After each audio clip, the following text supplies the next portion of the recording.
বিজয়ের মাস ডিসেম্বরে বাংলা চলচ্চিত্র হারিয়েছে অনেক গুণী শিল্পীকে।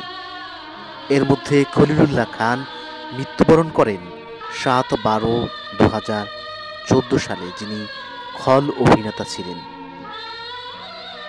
এরপর রাজু আহমেদ মৃত্যুবরণ করেছেন ১১/১২/১৯৭২ সালে।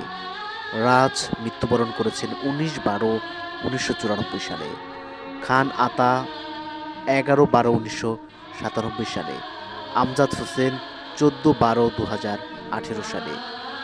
দারুশিকা ২৬/১২/১৯৯৮। সুমন আহমেদ ১৩/১২/২০০০ সাল। শাহিন ৩০/১২/২০০৫। সোহেল চৌধুরী ১৮/১২/১৯৯৮। শেখ মান্নান ৫/১২/২০০৪। সুফল শেখ ১২/১২/২০২৩। কাশ্মীর রেজা ১৭/১২/২০২১।